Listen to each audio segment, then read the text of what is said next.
year-end closeout. And I went right back to that culture that I grew up in, where we lived to train. And that's what we're trying to change. That's the change management, to go from a budget culture to a cost culture. And how do we have that across our Army to be able to do? And today, we'll have some panel members telling you some of the great things that are happening to be able to get readiness, our Army's bottom line from a business perspective, effectiveness. That's our bottom line, readiness. And how do we achieve that at best value in the most efficient manner? In that order, for those of you in the audience who are concerned about us going the other way around. So with that, I will also tell you that this is a team sport, and it's a team sport between the civilian leadership over the uniformed military of our Army, and that's what you have on the panel today. And you would have had the senior partnership of the Undersecretary of the Army, the Honorable Dr. Westfall, in his capacity of the Chief Management Officer, standing up here speaking to you now and kicking this off with his partner, the Vice Chief of Staff of the Army, General Pete Corelli, if they had not been called away to represent the Army at a policy issue meeting for Don't Ask, Don't Tell. And Dr. Westfall and the Vice wanted me to ensure that you understood why they aren't here to be able to do this. And they send their regrets, but they told me that if I needed to start singing and dancing, then that was a failure. Okay, so hopefully the panel member will be able to entertain you with their knowledge. So with that, I'd like to move on and tell you that last year, just to bring you up to speed for those who were here or those who were not, last year during our Adapting Our Institutions, the enterprise approach for R4Gen, we discussed the Army's 3 lines of effort to focus on better aligning the generating force with our operating force, to get the Army back in balance and effectively and efficiently provide those trained and ready forces to our combatant commander, our single product to our customer, trained and ready forces to the combatant commander. And so we focused on improving R4Gen, the way that we generate trained and ready forces, adopting this enterprise approach, a mindset.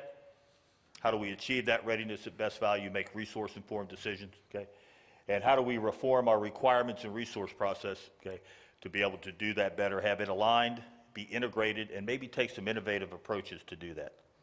And these 3 lines of effort remain central to how we will achieve that alignment, integration, and innovation of our business processes across all of the core enterprises that will help us transform our Army. It's going to enable better resource-informed, some output-focused decisions, and we're going to produce that readiness at best value.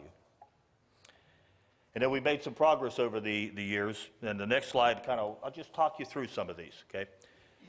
Along these lines, the Army's made this progress that I'm sure our distinguished panelists will provide additional details for their respective enterprises. However, I'll just highlight a few. In October 2009, just a couple days after last year's conference, the Secretary of the Army designated officially the Undersecretary of the Army, Dr. Joseph Westfall, the Army's first Chief Management Officer. And then in February of 2010, a couple months later, after an additional study group, the Secretary of the Army established the Office of Business Transformation, which I have the opportunity to be the acting director of at this time, to assist the CMO in carrying out business transformation initiatives subject to the authority, direction, and control of the Secretary of the Army.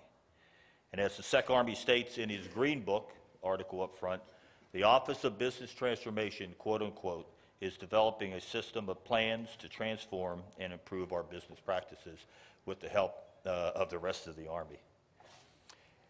And in March, just the next month after we were formed, we presented Congress the report to Congress that they required on 1 March. It was our first report to Congress, and it provided an update on our progress towards implementing business transformation requirements as outlined in the congressional language, NDAA 2009, said develop and implement a business transformation plan, a business systems architecture and transition plan, and establish the OBT. And the Vice, under the leadership of the Undersecretary of the Army, the next month started to conduct a series of capability portfolio reviews that are still underway that were focused on fully examining our requirements process to bring added discipline to our programs. kind of aligning or reforming the requirements and resource processes. And if you look into Sec Army Green Book on page 15, you'll see references to that capability portfolio reviews, CPRs. And they seek to identify the benefits of current programs, uncover redundancy, because you see we started to do a redundancy analysis in addition to our traditional gap analysis. And we said that if you are redundant, we can garner a lot more savings by stopping doing one thing that someone else is doing rather than get that 2 or 3% efficiency. The Under and the Vice are establishing similar capability portfolio reviews outside of the equipping arena, and they're going to the manning, the training, sustaining infrastructure across the board. If you look at the G8 of the Army's Green Book article on page 188, you'll see a little bit more about that. The Army Management Enterprise, to complement what we had with the Core Enterprise construct, had their first official meeting in June of 2010. The Army Management Enterprise is comprised of the principal officials of the Headquarters Department of the Army and across the Army. And after it officially met the first time, there were some direct outcomes of that meeting. And transforming business operations now are going to be codified in the 2011 Army Campaign Plan, the authoritative document that directs what it is we do as an Army, because it is our most central planning and execution document. And the Assistant Secretaries of the Army, okay, one of which I'll have the opportunity and privilege of introducing here in a moment, provided the oversight and leadership to craft each of the campaign objectives and the supporting major objectives as we develop this Army Campaign Plan. We've jumped in and are actively working the SecDef's efficiency initiatives in support of that over the last 6 months, led by the AUSA FMNC, supported by the Army G8. The Army's identified and working our portion of that $100 billion in efficiencies and applied enhancements per the guidance that we received from the SecDef. And then the R4 Gen policy recommendations, 2 weeks ago, the Army Enterprise Board reviewed 22 of those R4 Gen policy change recommendations that were presented by the core enterprises, and they will take them to the Army Enterprise Board for review and final recommendation to the Secretary of the Army for his approval. But pending final approval, these policy changes will better align the generating force with the operating force for R4 Gen, provide improved predictability for our soldiers and their families at a op tempo that's sustainable, getting our Army back in balance, and establish that firm foundation for our future strategic choices. And then finally, the Business Transformation Plan. In October of this year, we delivered to Congress the Business Transformation Plan, inside of which there were 26 initiatives, some of which will be discussed by some of our panelist members. But it's framed around the 4 critical management priorities. If you go to the next slide. So to achieve this vision of a generating force that better supports the agile and versatile operating force to produce readiness at best value, sounds similar to what our Sec Army said in his opening ceremony speech, are framed around the critical management priorities that are defined there. And I'll just ask you to look at the last one that says a just culture. Again, how do we go from a budget culture to a cost culture? How do we as leaders take on the responsibility of being just as good a manager as we are leaders, because we're that good at every level, and take that responsibility on? And how do we no longer insulate commanders from having to worry about all of the resources? There's not a commander among us who would tolerate wasting any resource called soldier's time. We've got to do the same thing with taxpayer dollars. And we've got a website, and I'll put it up at the end, that I'd ask you to look at to go into more detail on each of those 26 initiatives. And hung on that website is the full report that we presented to Congress. So with that, I'd like to take the opportunity to give introduction of today's distinguished panelists, and then we'll turn it over to them. And so, representing the Human Capital Enterprise, we have Mr. Carl Schneider, who is the Principal Deputy to the Assistant Secretary of the Army for Manpower and Reserve Affairs. And we have Lieutenant General Jack Sterling, Deputy Commanding General of the U.S. Army Training and Doctrine Command.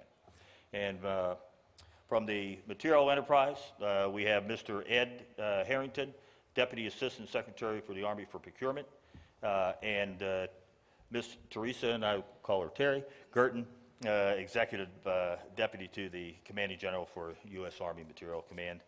And then for Readiness Enterprise, we got Major General Holly Bromberg, who's a Special Assistant to the Commanding General.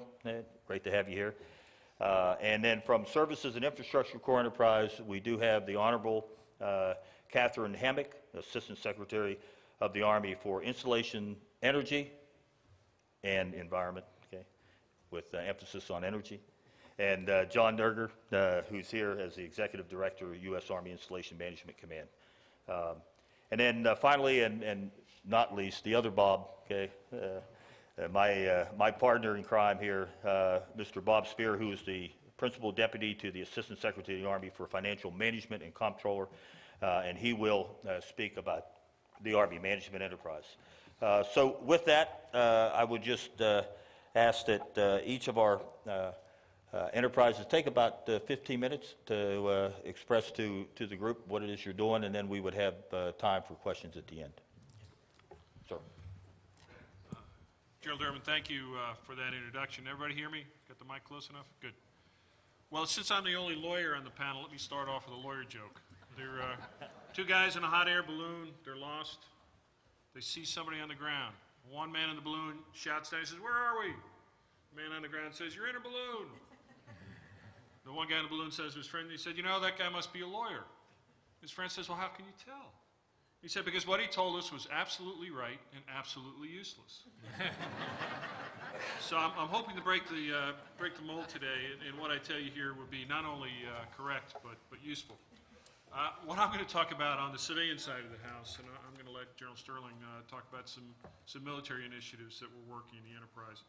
But I want to review for you, especially for those of you who were not at the civilian luncheon that just broke up, talk a little bit about what the Undersecretary spoke about, what we're going to do for civilian workforce transformation.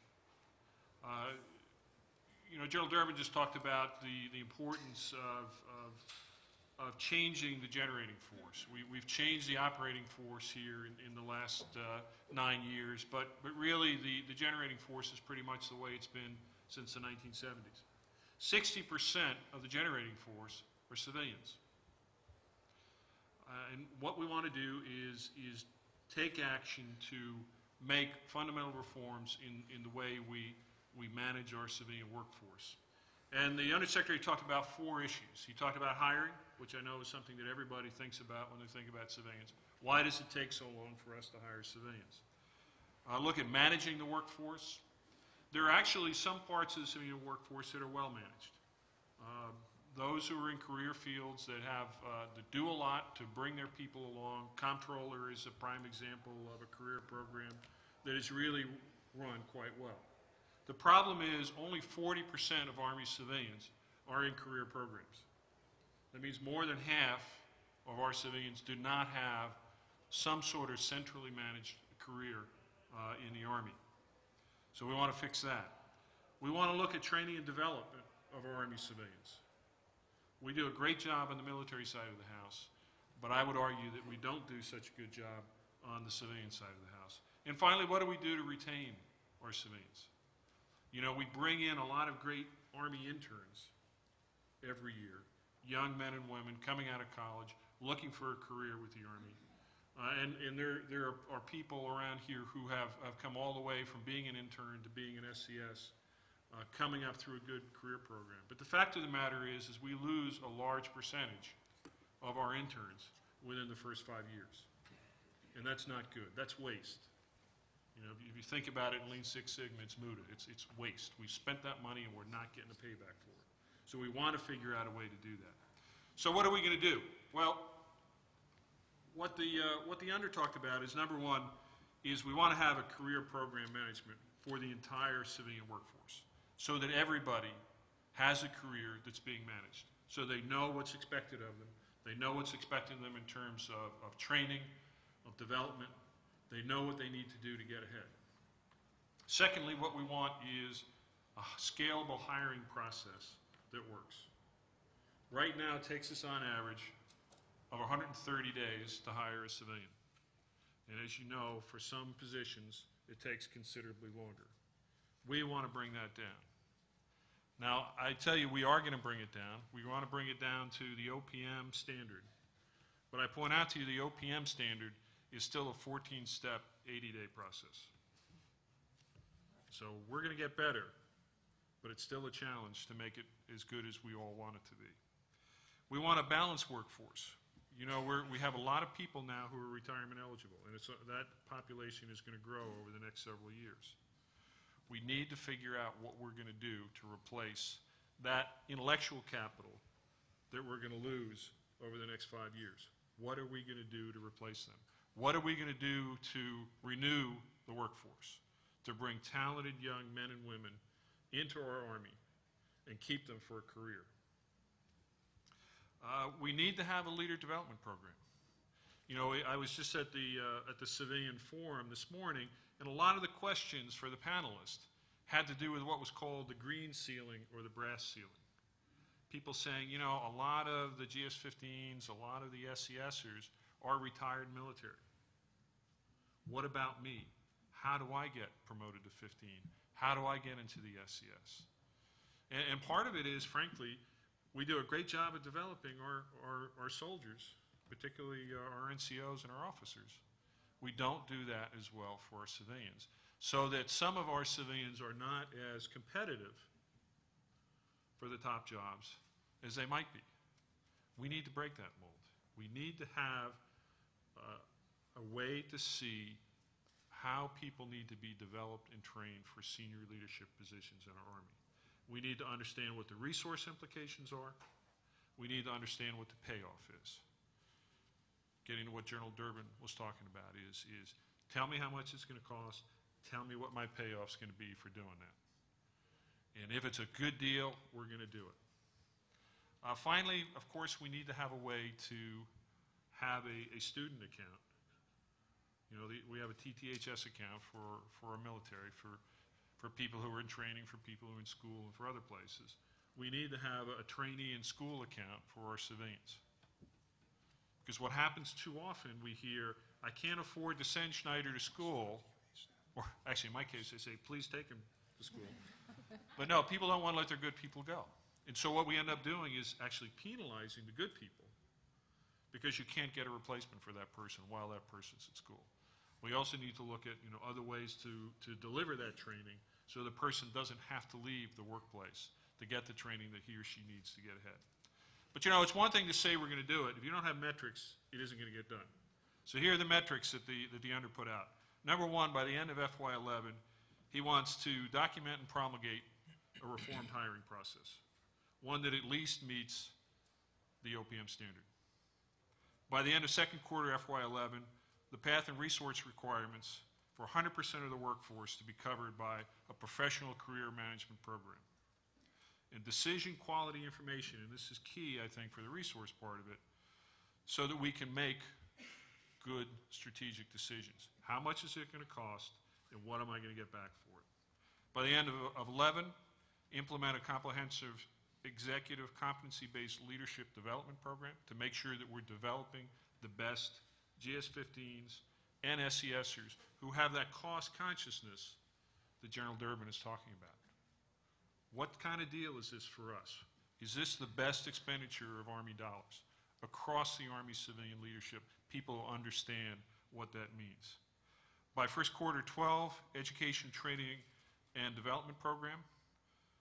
And then by first quarter of 12, fully deploy a competency-based management system for SES talent. And that's the thing I'll leave you with. Right now, we have really energized our SES management program. We've had a board meet twice this year to look at requests for new SES positions so we can make recommendations to the Secretary as what to do with that. We've had a board meet to look at talent management. We took each of our Tier 3 positions and said, who are the right people at Tier 2 to take those Tier 3 positions? So for example, my position's a Tier 3 position, roughly equivalent to a 3-star position. who of our Tier 2 SCSers should be on the list in case I get hit by a bus. We've done that. We have a list for each of our Tier 3 and for many of our Tier 2 positions. Eventually, we'll be at a place where we'll have a list so that if a Tier 3 position becomes empty, or if a Tier 2 position becomes empty, we have a list of good people who could fill that job right away.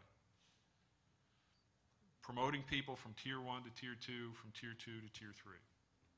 And also, when we get asked by the other services and by OSD for candidates, we want to be able to have a list of names we can send forward for top positions with the other services and with OSD.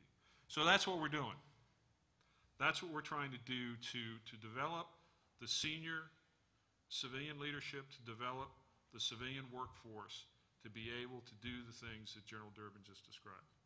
And with that, I'll turn it over to General Sterling to talk about what we're doing on the military side of the house. Jack? Thank you very much, Carl. I think I may be one of the only engineers up here on the table, and I'd just like to say that I'm glad to hear that the guy in the balloon joke was a lawyer, because for 34 years I'd heard that it was an engineer. And I must say, I always suspected that it was actually a lawyer in there. So thanks for straightening that out.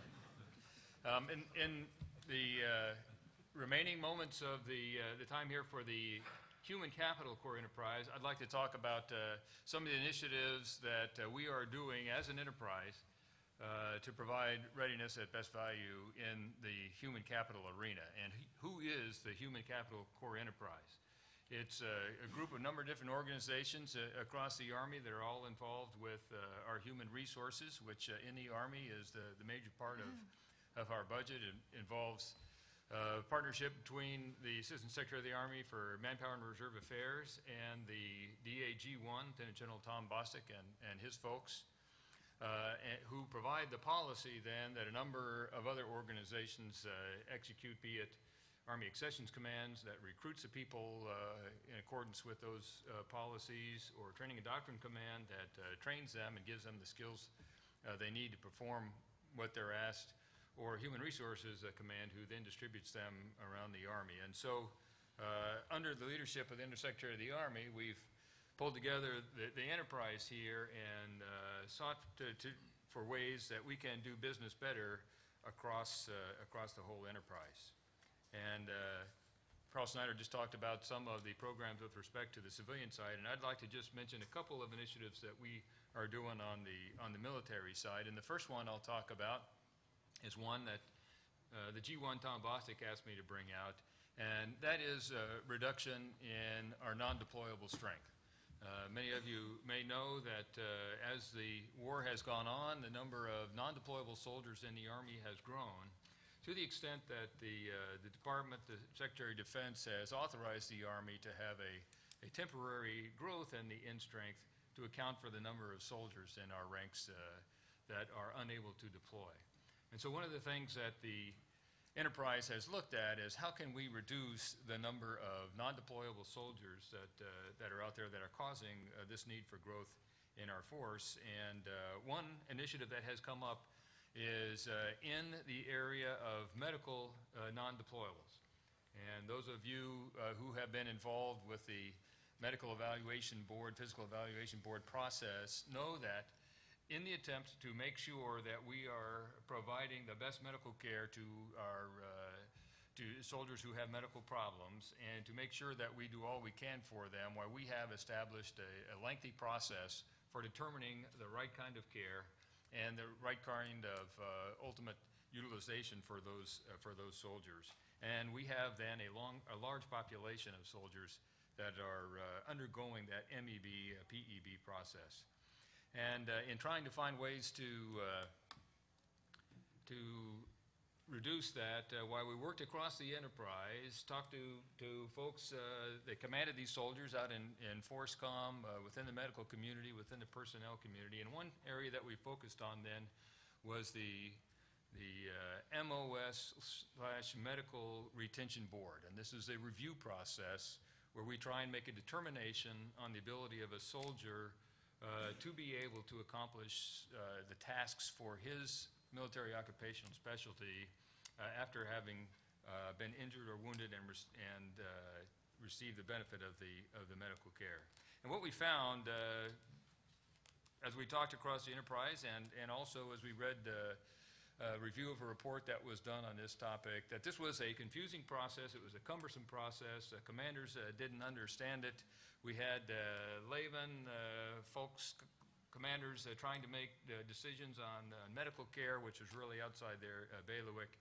And the bottom line was it was adding a lot of time, unnecessary time, to the MEB process and business. So as an enterprise, we looked at a way to improve this, and the result was a change in the way that we document the particular issue in the soldier's profile, his physical profile, and that has allowed us to quickly identify the kinds of tasks that that soldier is capable of performing, whether the soldier can be reclassified, or whether, in fact, the soldier is long-term non-deployable. And as a result of this kind of across the enterprise effort that involves commanders, involves the medical community, involves the personnel community, we think that we have an opportunity here to provide readiness at much more efficiently. We've got a pilot going on now. The initial results very promising. It looks like, in addition to reducing the number of non-deployables, we're going to save about $15 to $20 million a year in process and time and fees and costs, and so a very positive trend, we think.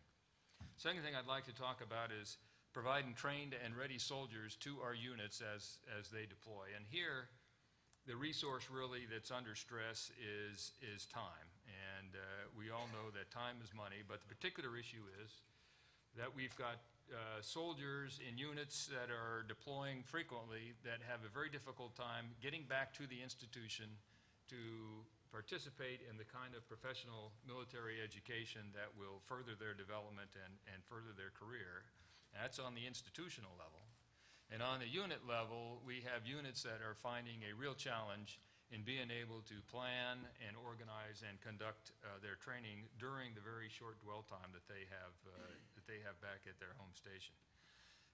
Again, we looked across the enterprise. FORSCOM asked us for some help here. HRC was having distribution problems in terms of getting people assigned to go back to the school, and what we came up with as an enterprise was TRADOC stepping forward with a number of initiatives to be able to provide the training to our soldiers and our units that they needed in new and different ways.